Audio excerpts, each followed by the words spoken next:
Well, thank you everyone for being here. This is our first SURF event of the coming cycle. My name is Sarah Bailey. I'm the Proposal Development Specialist in the Office of Research and Sponsored Programs. And I also have Brittany Foster here. She's one of our grant administrators. Hello. Brittany, do you want to say hey? Hello, everybody. Thank you for joining today. So we have two pre-award grant administrators. One is Brittany Foster and the other is Macy Geddes, and she's not able to join us. We also have a post-award specialist, Elizabeth White. She's not able to be here either. But Kimberly Ashley Pauley is here, and she's our research compliance officer. Okay, so I'd like to welcome you, and we will go ahead and see if we can this going. So I just wanted to give you kind of a SURF at a glance situation. SURF does stand for Student Undergraduate Research Fellowship. The money comes from the Arkansas Division of Higher Education. The grant includes student stipend for 1, 2, or 3 semesters, funding for student travel, and funding for your mentor. You do have to have a faculty mentor. And as you can see, for the last 5 years, I've collected our submitted proposals and our awarded proposals. You will see that 2020 was kind of an anomaly that typically does not happen, where almost everybody gets funded. But averaging out, we do have over a 62% funding rate. So that's amazing because our students are competing against all the different students in all the different universities in the state, including U of A. So I'm pretty proud of that. Proud of our students, proud of our faculty. Today, we are going to have 2 mentors and 2 students speak with us, and then Dr. Ashcraft is a reviewer. She's going to speak to us as well. I'm going to go ahead and let Miss Lindy Cook speak because she has to leave us a little bit early.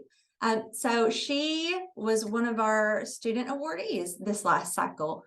Lindy, would you like to go ahead and speak for us?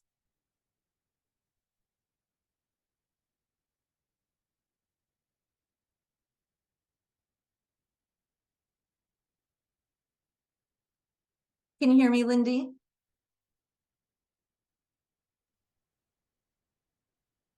Did we lose her? I think she's I think not she just on. left the call. Yeah. Okay, well, maybe she will come back on.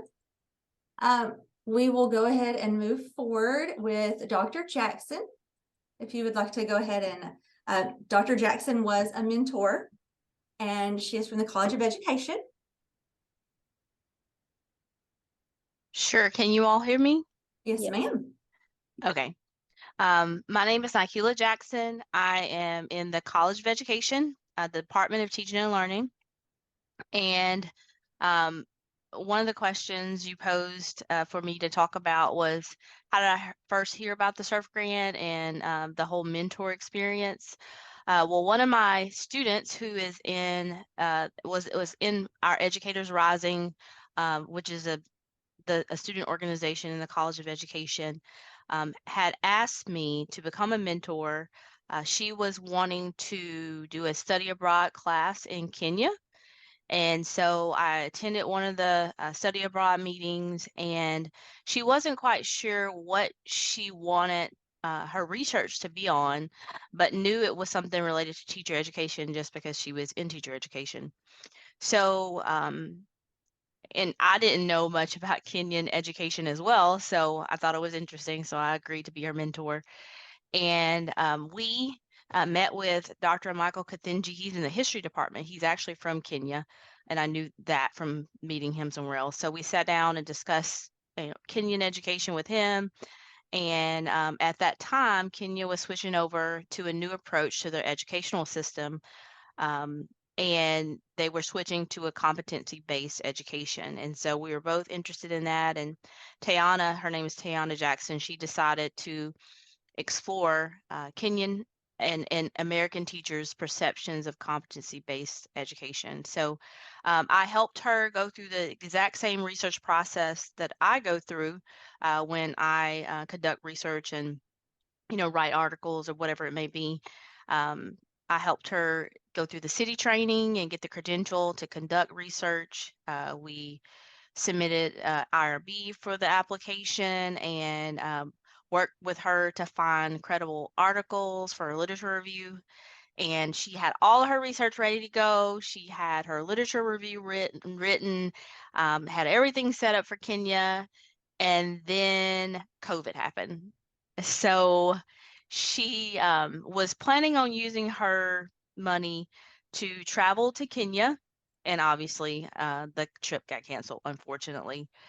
She had initially interviewed 3 American teachers before the trip got canceled, and we had scheduled 3 Kenyan teachers that she was going to visit while she was there. And Dr. Kathinji had helped us with his connections there. She was going to visit their classrooms and talk to some of the students about the switch from American education, well, from what they were using before to competency-based education. And after the trip was canceled, she still wanted to proceed with the research. So we switched gears and contacted the teachers, and they were on lockdown pretty much on a curfew in Kenya during this time, and so but they had access to internet, the teachers did, so we were able to pull it off by, even though the time zones were totally different and the internet was kind of in and out for them. We set up several different Zoom meetings and recorded those Zoom meetings, and it wasn't the most authentic experience like she planned, and she didn't get to meet any of the students, unfortunately, because the schools were shut down, but she was able to complete her research paper. And also, since UCA was shut down, Sarah, I'm not as sure if usually or traditionally during the years that you all have students actually share what they've done, like in some kind of format, but everything was shut down at UCA as well. So we ended up submitting, I pushed for her because she had worked so hard on this research. I helped her submit her paper to an a regional research conference that had converted to online. It's called the Mid-South Educational Research Association. And so she got accepted and was able to present, and like we used some of the money to pay for her registration for that conference. And she was able to present her research to researchers and professors in the education field. So she had a great turnout in her Zoom meeting, and they were thoroughly impressed that she was able to pull all of this off as an undergraduate student, something that a graduate student would be doing. And some of the benefits of SURF funding, I would say that the student, like Tayana had originally planned, you can use it for research, for study abroad. So she was going to pay for her travels or put toward her travels there. It could be used for supplies, anything related to your research. That's my understanding, and y'all can correct me if I'm wrong. But another benefit, it does give you the opportunity to research and be creative, leading to expansion of your knowledge, solving problems, engaging in inquiry. Plus, if you're planning on going to graduate school, this is the type of work you would be doing anyway, especially if you have to write a thesis or something like that.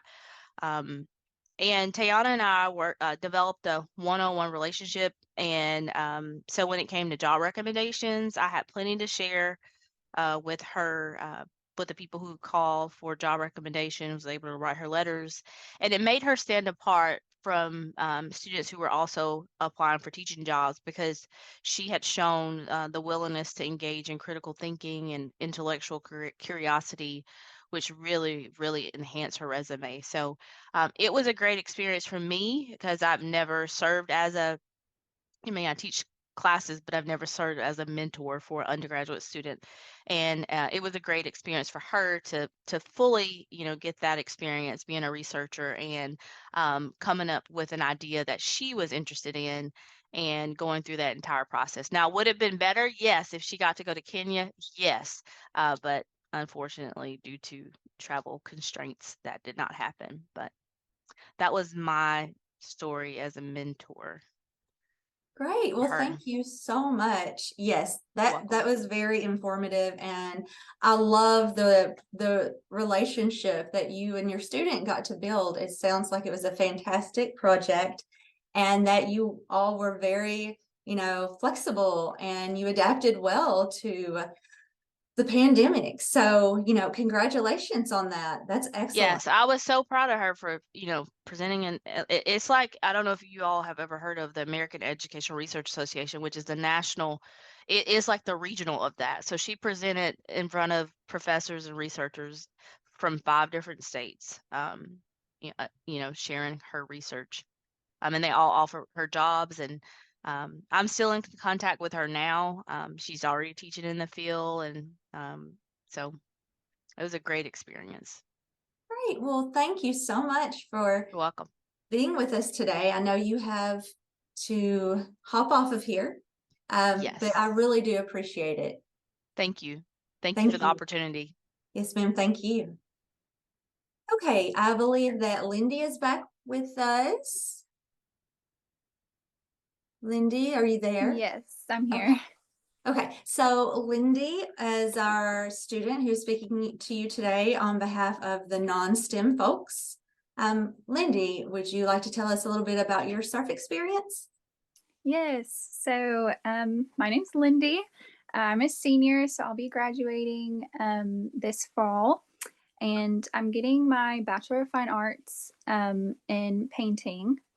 But I first heard about surf through my painting professor, Sandra Luckett. She approached me with the idea of applying. She had past experience with being a mentor for someone for this grant in the past. So she knew about it already, and what I was working on and working towards, she thought was going to be good for this grant.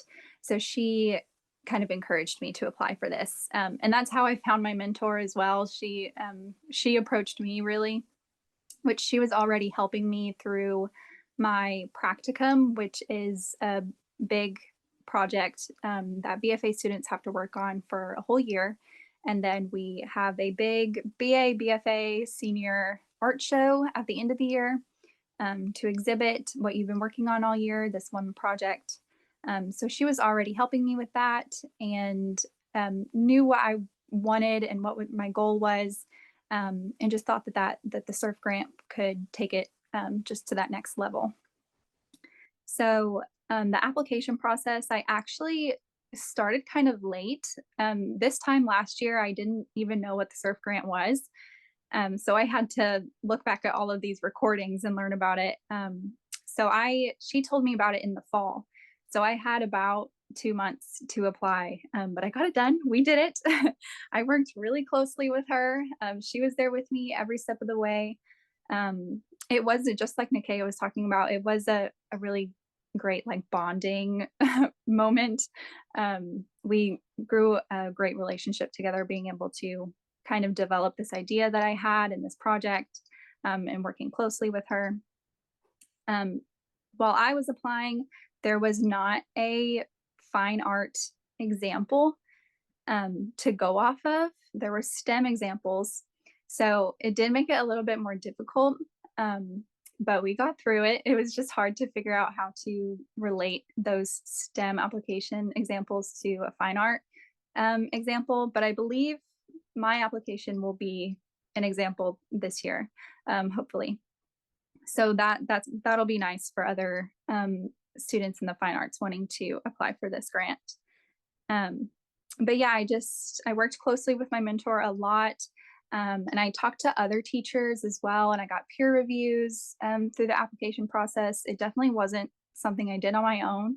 This is a big project. Lots of people, I talked to so many people and got their opinions on it, and they helped me kind of round out my idea. So my project is, like I mentioned, it's kind of an extension of my practicum, which is the big BFA project that you do all year. So it's just taking it up a level. So I did a lot more research on it. And what I'm kind of overall is I'm doing a series of paintings, and I did a lot of research on Alzheimer's and dementia, and the 5 senses and how closely they are related to memory.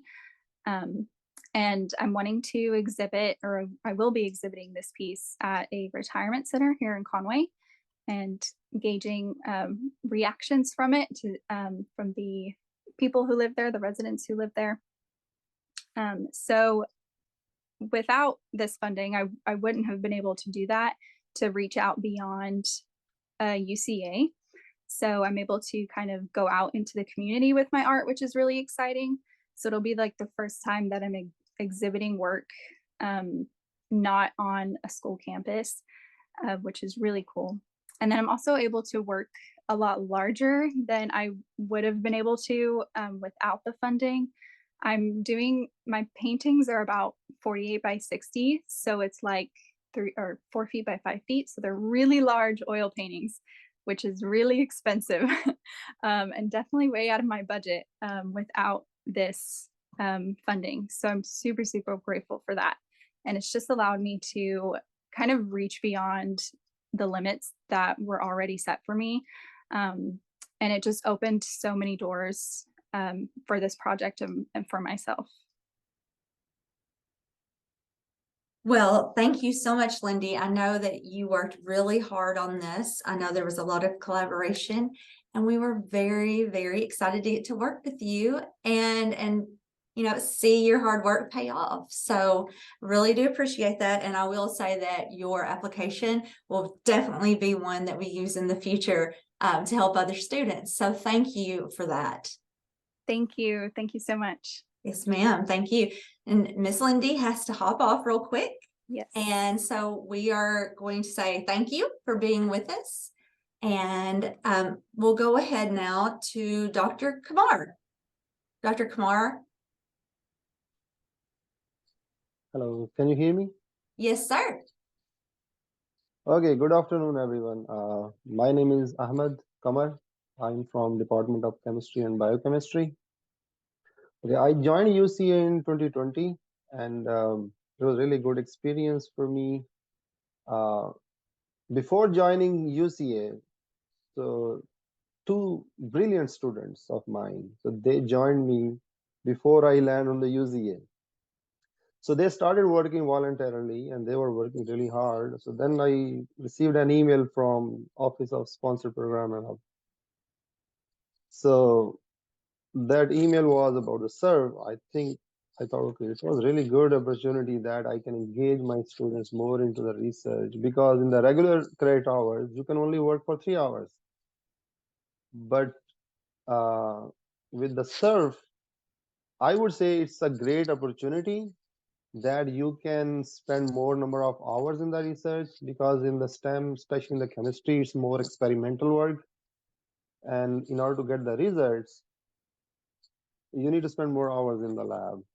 And it's a fellowship, and my students were pre-med, and their goal was to publish something, to get some data.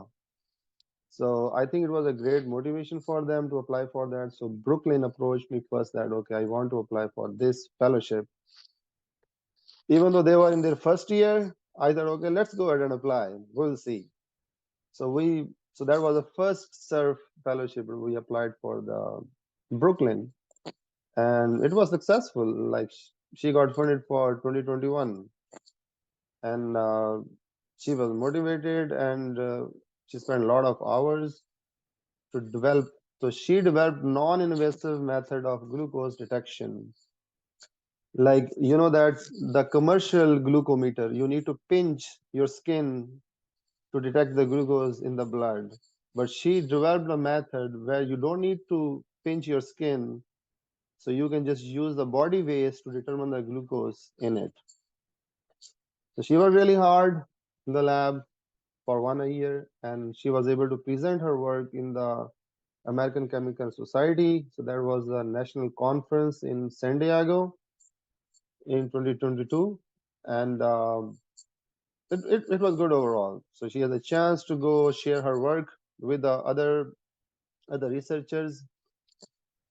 Okay, so she got funded for 2021. So meanwhile, I had another brilliant student, Stetson. He was also pre-med.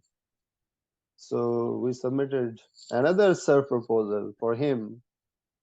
So that was detection of cancer antigen in the samples, and he was also funded. So I had two students, 2021, 2022. So I'm not going to repeat what Lindy said and what Dr. Jackson was saying, that it was great experience overall. You spend hours. So I would like to more spend time on the expectations from the mentor and how you can develop a proposal. So I think it's an opportunity that you work closely with a professor. You learn how to do the literature survey. Literature survey is also an art. It's not that you just go to the lab directly and start working. You really build a proposal like a graduate student. So I think it's a way upper level than the undergraduate students. I know it's for the undergraduate students, but you are trained like a scientist. So you build a proposal, they submit, go through the application process, get the recommendation letters. So I would suggest that have at least two recommendees there who can recommend, recommenders who can recommend about your qualification. So get those letters ready ahead of time, then have set a clear expectation if you are going to apply. So sit with your advisor or mentor, ask him how many hours I'm going to work in the lab. And so that there's a clear communication between mentor and the student. But it is really helpful for your future goals. Let's say you are going to go for the graduate school or pre-medical school. So if you work in the lab under the SURF fellowship, and I think in the academics, these are your medals. Like in sports, you have the medals. In academics, your grants, your fellowships, your stipends, if you are traveling somewhere to present, these are your medals. And these medals really count when you are applying for the next stages, next professional field. So you present your work, and what else I missed it? Project implementation. Okay, so outcome of these two SURF proposals were really good. So we got publishable data. So Brooklyn and Stetson, their abstracts are already there on the American Chemical Society platform. Stetson, we also had a collaboration because of him, because of his dedication in the lab. We were able to collaborate in University of Queensland, Australia, with one of my best friend, and he's a great collaborator with us. And he was sending samples from there to here, and we were analyzing those samples. So, and now we are going to write articles. He already gave me his draft, but I'm going to polish it in the upcoming summer. So for the submission in the really good journal. So these all things they calculate, they included in the mentor's recommendation letter. When we are going to letter for the student, so we have more bullet points. It's not like, I know every mentor tried to write a good letter, but when you have more bullet points, so we can build a better story for the students. And the reviewing panel, they know that, okay, because he was dedicated, he was passionate about his goals, and he got these medals. And definitely we are going to give him a chance. And both of my students, so they admitted to University of Arkansas Medical School. So Brooklyn got early admission and Stetson also got the admission. So both of them are successful, and hopefully we are going to publish their data. So I think that's the biggest benefit, that you can spend quality time in the research compared to the normal undergraduate student. If you guys have any question, I'm happy to answer. Yeah, thank you. Does anyone have any questions for Dr. Kumar? Just feel free to ask.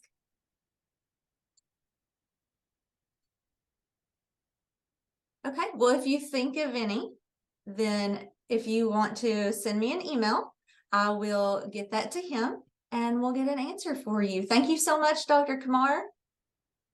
No problem. Okay, so our next speaker is going to be our STEM student, Miss Emily Andrews. She's in biology. Miss Emily, would you like to introduce yourself? Yeah, can y'all hear me? Yes, Yes. ma'am. Okay, great. So, I'm Emily Andrews. I'm STEM. I'm a biology major. I'm also pre-med. So I'm a senior, so I'm graduating in a couple weeks, so that's really exciting. My research is on cognitive processing and how that relates to a various range of ADHD symptoms. So mine's kind of backwards how I heard about SURF and how I found my mentor, because I had been working with Dr. Puri for a year before I decided to apply for the SURF grant. So I'll just kind of talk about how I found Dr. Puri first. So I knew I wanted to get into research, especially being pre-med. That's something most people do. And so I'd heard that it's a good idea. I didn't know that I would like it as much as I did, so I'm glad I did, but I just kind of wanted to get involved and get into research in the biology department. And so I pretty much just went on the biology website, looked through a couple different little paragraphs about everybody's research, and then emailed the professors that I thought I would match up well with and the research that I was interested in. And then it worked out great because I had actually had Dr. Puri for biology too, I believe. So I kind of already had a relationship with her. So then over like the next year, I did research, I volunteer, and then I got credit hours and just kind of like built up my research skills and my relationship with Dr. Puri. And then last semester, or I guess in the fall, she told me about the SURF grant. So that's how I figured out about the SURF grant. And I was all for it. And so I guess I'll just kind of talk about like my application process and everything. So there is a lot to it. So it's very important that you do have a good relationship with your mentor and that you're on top of things, and to start like as early as you can, because there's definitely a lot. So I feel like the proposal is kind of the like main biggest thing to work on. So definitely make sure that you spend time knowing what kind of research you want to do and like figure that all out with your mentor before you just go ahead and jump into it. And then also there's like the budget and all that stuff. Definitely be in close contact with your mentor, and then people like Sarah Bailey and all these other wonderful, amazing people that helped me. You cannot do it alone. Like Lindy said, you definitely need help. So then I just finished collecting my data. I started a couple months ago collecting and everything. Like Dr. Kumar said, you definitely have to spend a lot more time in lab. So kind of plan for that as well. So then I just finished analyzing my data yesterday. So that's awesome. And then kind of just benefits. I feel like I can really talk about the benefits of this because, well, especially with funding, tomorrow morning, actually, I'm leaving to go to a national conference to present in Chicago. So that's really exciting. I get to present my research, and that definitely wouldn't have been possible without SURF funding. My data collection probably wouldn't have been possible without SURF funding as well, because I used a big part of it to pay participants. Thankfully, we already had all of the technology we needed, so I could just use it to get more participants, make my data work a lot better. And then y'all talked a lot about graduate school, so I kind of figured out that I really loved research, and then that is kind of what led me to go to the Master's of Biology program starting in August. But definitely going through and doing this is going to prepare me for, I'm doing the thesis track, so that'll really help. And then on top of that, this research made my biology undergraduate thesis possible. And that's kind of a project that I just kind of put together with the SURF. I kind of use the same stuff for that. So definitely has been beneficial. And yeah, I think I said all of it, but Great. Well, thank you so much, Emily. Does anybody have any questions right now for Miss Emily?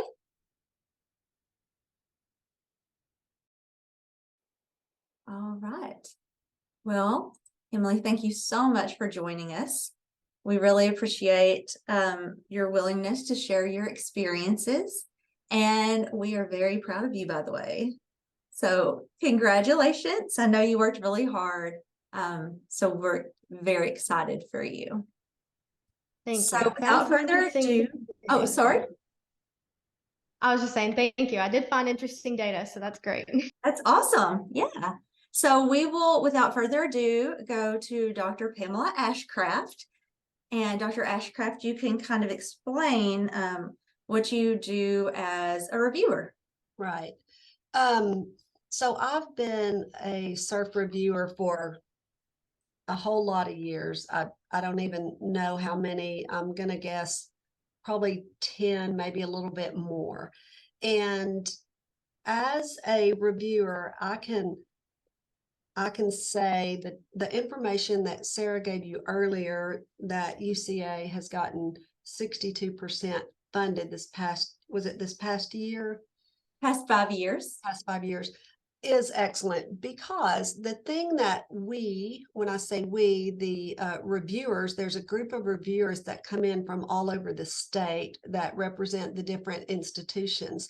The thing that we run into is that truly, out of the 150 or 60 or 70, depending on the year, applications that we get, probably 90% of them do come, 85 to 90% do come from the University of Arkansas at Fayetteville.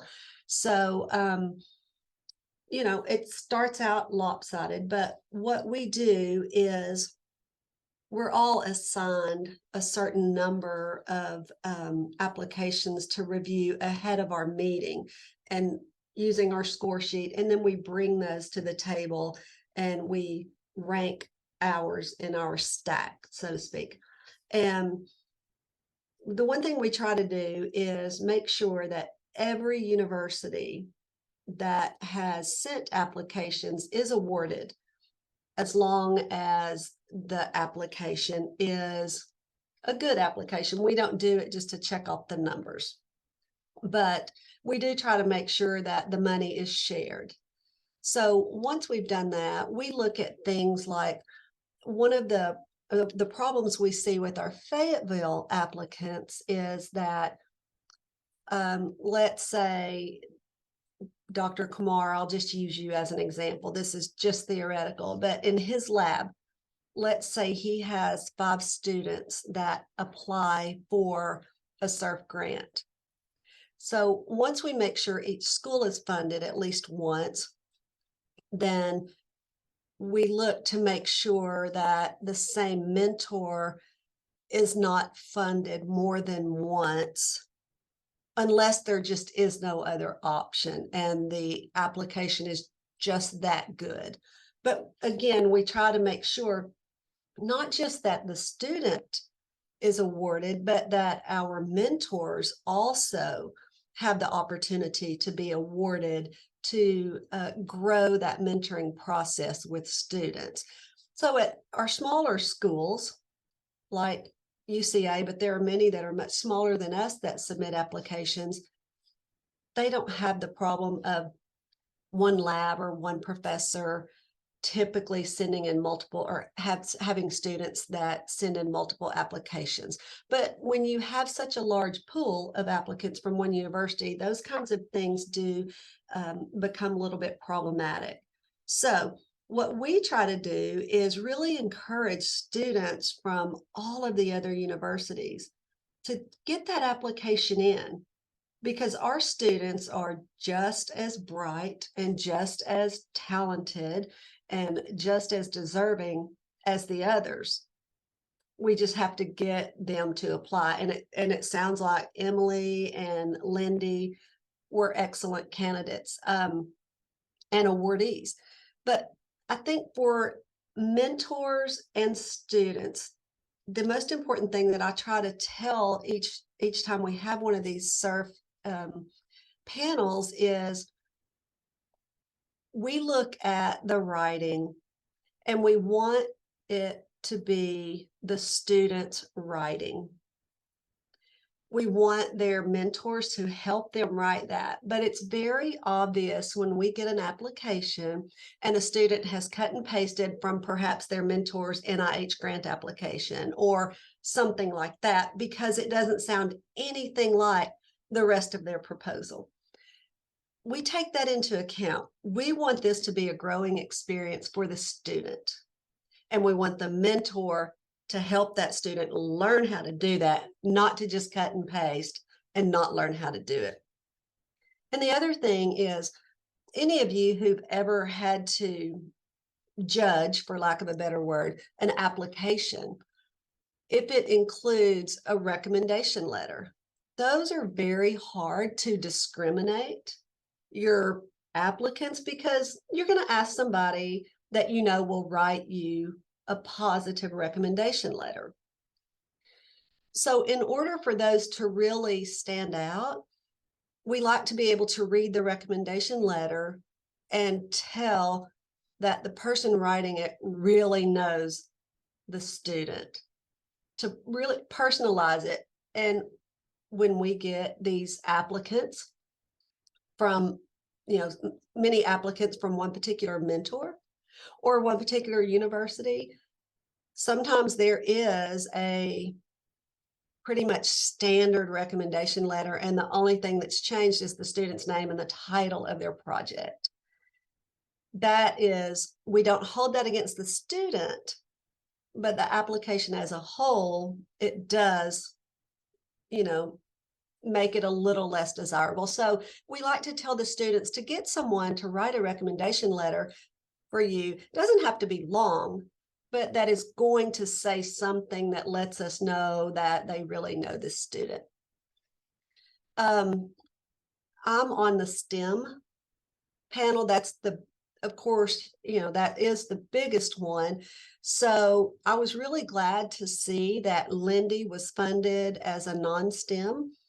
And I would be very interested in seeing her application, because having been on that committee for so many years, I'm in a position to recommend changes. And perhaps we need a different application for the non-STEM students.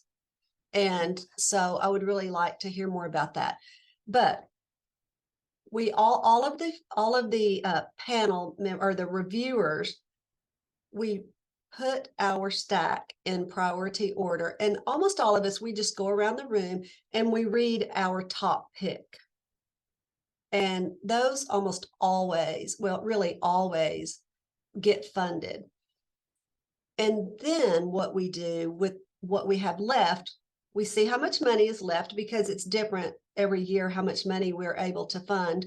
And then we start really talking. There becomes this real competition between who else is going to get funded. So your very top students always get funded, one from each stack, but then the fun comes in, because we get to really talk about their projects based on their application, so that we can convince the other panel or review members that this is really a good project. So we have a rubric. You guys have access to that rubric. We always like to see new mentors. They don't get more points for doing mentors, but we like to grow new mentors. And other than really making the application from the student's words, in the student's voice, and having a recommendation letter or two that really speaks to the student individually, those are the things that really help an application move to the top of the pile. But I'm happy to answer any questions. I've done it so long that I can't really anticipate what questions you might have, those of you who may have never done it. But even if you don't have them now, if someone in your department does, they can always reach out to me, or Sarah can put them, or Kim can put them in contact with me. I teach in the School of Nursing. I've been here 22 years, and so I'm available. Fantastic. Thank you so much, Dr. Ashcraft. Does anybody at this time have any questions for Dr. Ashcraft? Okay, we are going to move ahead very quickly and kind of cover some of our additional information. These are some important fall dates and deadlines. We've moved things just a little bit this year. September 13th, we will have a fall workshop. And we're working on what time that will be. And so that is usually another webinar. I don't know what form it'll be this next year. We'll have to see how things go. We'll have you register September 27th. And I just want to kind of reassure you that registering does not obligate you to submit. We would love for you to submit, but we realize that sometimes things come up. You will have submission planning meetings with myself and one or both of our grant administrators so that we can help you with budget and narrative and all those kind of things. The deadline for a review for narratives is October 9th. That'll give me time to kind of go through everything carefully. And the deadline to turn in applications and materials to our office is October 16th and 18th. Because we will have to have time to get everything together and get it to the provost for signatures. And then the deadline for your IRB iCook approvals is December the 1st. And typically we get word in late December, early January, if you have been funded, and we'll get your account set up with all of your budget items. Here is a link to our website that is specifically about SERP. There's lots of good information on there. Of course, this is the team you will be working with. Joy Ritchie is our director. You can see Brittany and Macy are our grant administrators. Kim is our research compliance officer, and Liz is our post-award specialist. We also have two grant accountants who are very, very helpful in getting everything set up.